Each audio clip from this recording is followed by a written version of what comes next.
What is going on right now on the special live episode of Abyss Gazing? I'm not going to say it. I'm not the first one to go. So, hello, we got a stacked cast on this one. I have a duck on my face. You do have a duck on your face. It looks so much better. That's better. Crazy things happen when you go live here. Yeah. Yes. So, Duck Yes, Boy, it who does. are you? I'm your co-host, Mark.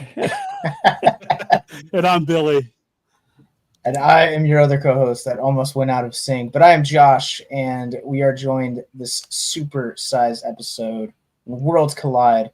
We are joined by Rob, and will be soon by joined from Oscar, the one half, almost like two halves, one half of Bend the Knee, which is getting ready to release their second EP, Betrayed. We're going to talk about that in just a few seconds. But I'm also joined by my cousin, Mr. Rick Burkey. What's up? So I'm going to throw some of these guys at backstage right now, and we're going to talk about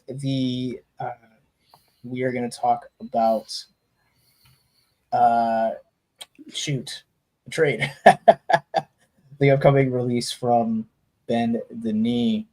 So while I am in the process of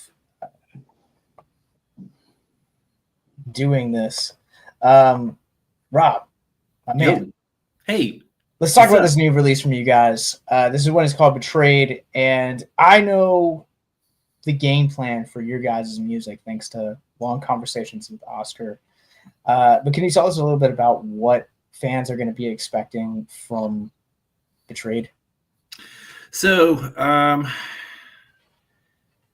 we put a lot of effort into this EP. We're doing 3 songs, which I think is kind of dope. I feel like they're a little more polished, a little more structured than our previous stuff out there, but it's still pretty wacky. We got to record with Mikey Canoy over at Mikey Canoy Productions. He's done a ton of work all over Virginia, and he really brought out a dope sound for us. I think it's a little more polished, but a little more chaotic at the same time. Just feels like kind of a natural progression from the last album there that we did, Eyes Behind the Algorithm. So I'm pretty excited about it. It comes out tomorrow, man. I'm stoked. It's been a process to get these songs out there, I'm really looking forward to hearing. I love Betrayed. Like, I remember texting you the first time I listened to Betrayed when you guys dropped the single, and I was like, dude, like, how can you guys just kind of like hit something so hard and then like just leave us hanging? And that's the single that we're going to get ready to hear in just a little bit. But we talked about this back in March when we had you guys on for the interview of artists that you should know in 2024. But for those that may not know, you guys, the genre you guys are is mathcore. Mathcore is crazy. It's chaotic. It's everything under the sun. How does mathcore musicians write from old stuff into new stuff and continue challenging themselves and stay relevant in the world of the genre? So obviously I can't speak for everybody, but I know the process for us, me and Travis were old heads. We've been in bands, both of us, for probably close to 20 years. Oscar and Tim are still kind of new. So we kind of bring that older influence from those bands 20 years ago that we were growing up, and Tim and Oscar is bringing the new stuff, which I think is a nice kind of combination. And when it comes to writing the music, it's we're not really trying to pigeonhole ourselves into any one thing. I think that's what kind of makes what we do fun, right? Is that we are just trying to do whatever we think is crazy, and if it sticks, it sticks. If it doesn't, it doesn't. This single that we have has got a big, clean melodic part with synthesizer background and stuff, and then we have other songs that are just straight off time breakdowns and Tony Danza parts. So we try not to kind of limit ourselves with what we're doing. If that makes sense. So Betrayed feels almost kind of like it is a tease, not necessarily the song, but the EP, because when you guys release this tomorrow, it is only 3 tracks. You guys have more coming in the wait. What is kind of like the ultimate, release plan that you guys have in terms of future releases past Betrayed? So we have a bunch more songs written. I think what we would like to do is put out 2 more EPs, 3 songs a piece. Hopefully less than a year apart between all of them. Like we're already pretty much ready to hop in again, if you could believe it. And then hopefully, once those 9 songs are out, there's going to be some demand. Maybe we'll press a vinyl and, but I mean, that's probably a little while down the road, but that's kind of the plan that we're working on right now is just kind of continuously put stuff out. I feel like today's day and age, everybody's got a really short attention span. So we're kind of switching over just that constant material. That way, it stays relevant. Hey, I'm here for it, man. I'm I'm here for it. What are some of the challenges that you guys had in creating these 3 songs that you guys are releasing? I feel like with mathcore, it's being already a really complicated genre. I gotta imagine that there is a lot of challenges and upheavals that go into creating riffs or creating bass parts or drums and kind of allowing everything to really come together. So most of the time we have months before we're ready to record these songs. We workshop the hell out of them. We play them a million times. We change parts, change more parts. We'll come up with 1 or 2 riffs and then try and figure out how to work in a part that sounds nothing like the rest of the song into a song,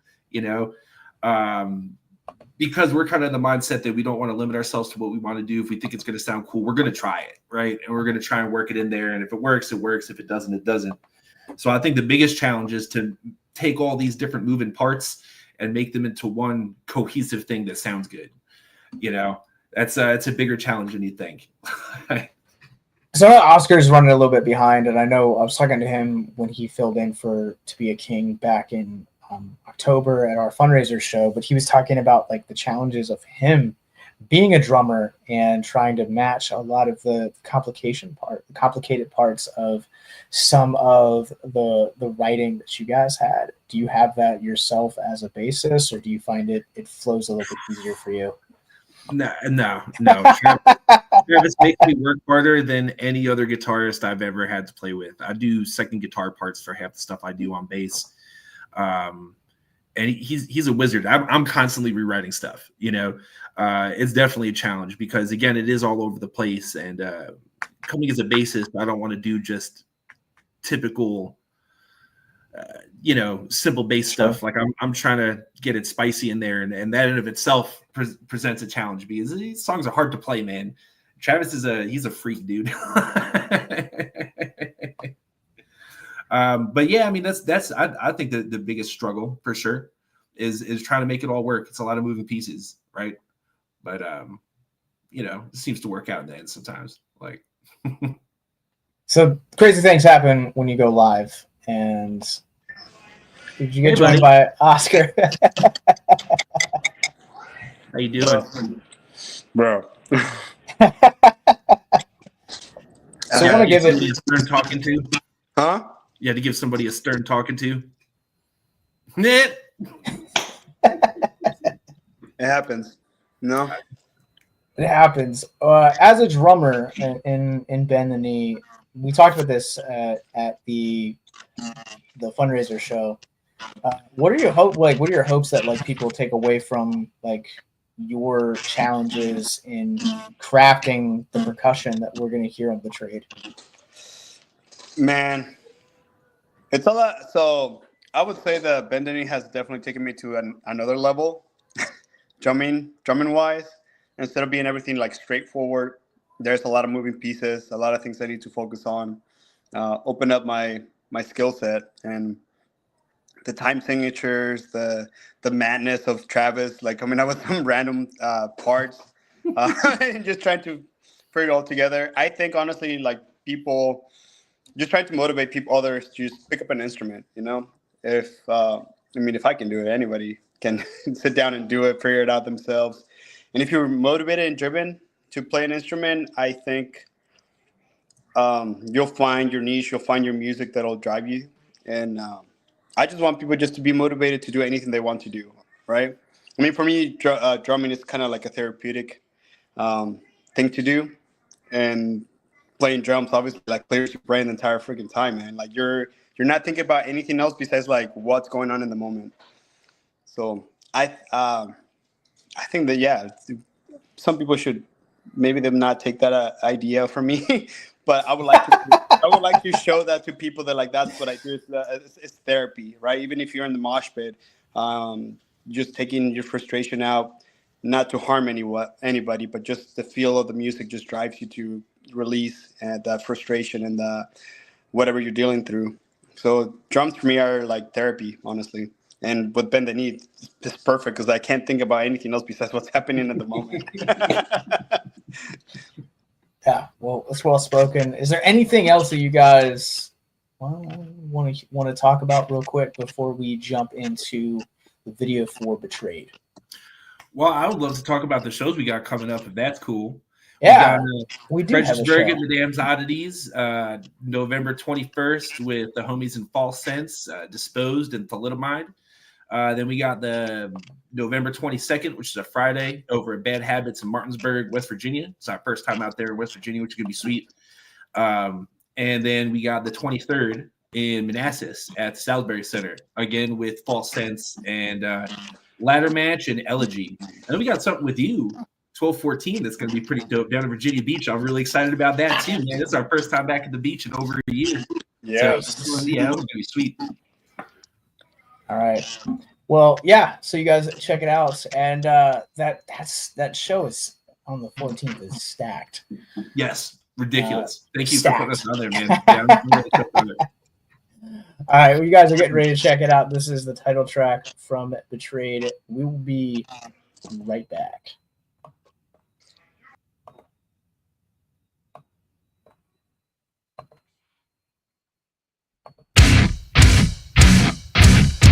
I feel betrayed, but I can't stay away from you. The pendulum it sways across the stage line, and the drugs, the victims are becomes his blood. Terrorize, it's only such a voice.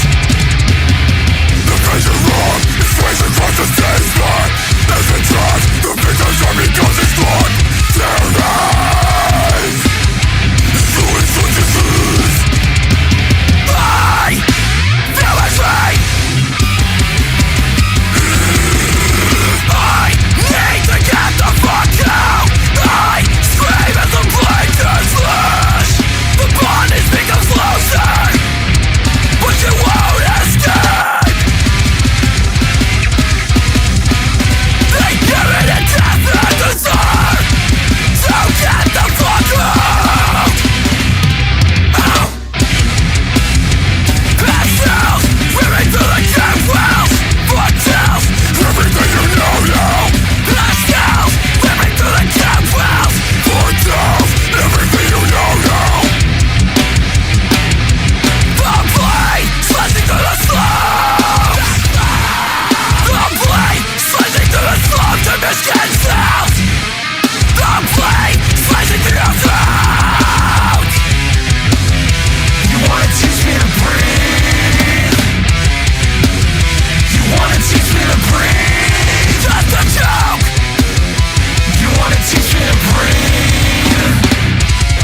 Hey, welcome back to Abyss Gazing. How's everyone doing? I need a nap. You need a nap after that? Yeah, I thought you'd be energized after that. That was easy listening. What are you talking about? Yeah. I hope you all liked our low budget video that we just did there. We dumped all of our money into our recording, and we were like, oh shit, we got to put out a video too. So we do it ourselves, man. And it's we had a ton of fun doing that. We shot it ourselves. Travis, our guitarist, edited it. It was like the only way to do it. And we definitely had fun, very tongue in cheek, But at the end of the day, the whole message is like music, just like anything else, right? Horror movies or any kind of hobby you have is an escape, and it's kind of showing how we all kind of put our daily bullshit aside to go and play music and be with friends and kind of, make everything cool. Yeah. All right. Well, I'm gonna turn it over to my other co-host real quick. I'm having some tech issues on my side real quick, so I'll be right back. All right. Bye. So while he's waiting to come back or fix whatever's going on, what kind of influences did y'all have on y'all's music and the way y'all decided to play and inspirations and stuff? So we, like I said, we all kind of came up listening to different types of metal, and that's kind of the stuff that we try and bring in, anything from Dillinger Escape Plan to the Deftones, Mars Volta.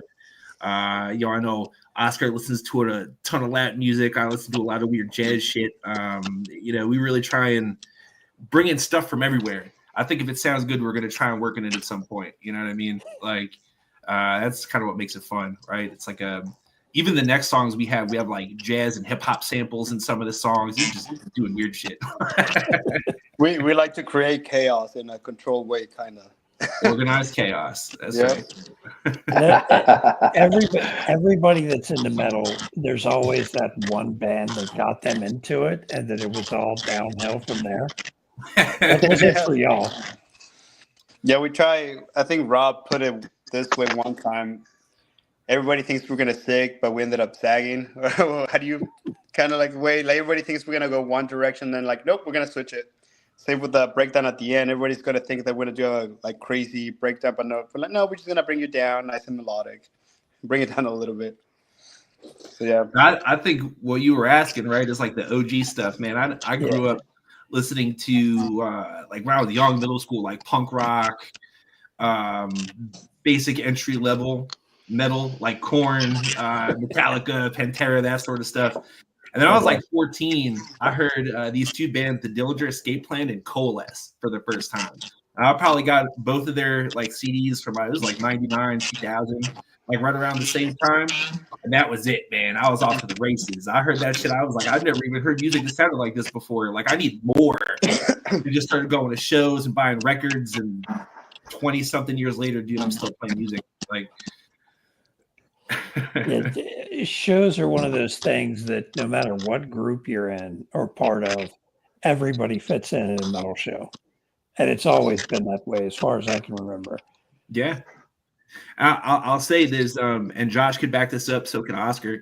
I think the coolest thing about the metal community is that it's just that. It's a community, right?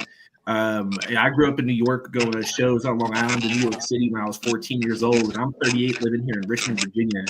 And I'm still part of the community. I bring bands down, part of my booking thing, and when we play with bands, we cross network and build that community, build the network, build the bridge. Something happens to somebody in the community, there's a benefit show popping up to raise money to help them get back on their feet. And you'll really see that in a lot of other genres, man. It's a lot of me first kind of mentality out there, but metal, I think, and hardcore, it's about bringing everybody together. Yeah, I've talked about previously one of the funnier experiences I've had was taking a friend to a ministry show. Nice. And he was from the hip hop community. never listened to anything outside of. I lent him a ministry CD, and he decided he wanted to go with me. It's like, okay. And we started going in. He's like, "Am I going to be safe in this?" I was like, "Dude, nobody cares who you are. Everyone is going to be your friend. Trust me." And afterwards, he was like, "What's the next show coming up? I want to go to another one." I feel that, man. So it's like growing up on Long Island, there was always like crazy mosh pits and shows and stuff. And I remember my one buddy, shout out to my homie CFM if he's watching this. He brought this kid out to his first hardcore show ever, right? Hardcore shows, people are throwing stuff at each other, doing ninja kicks and shit. Like it gets kind of wild, right?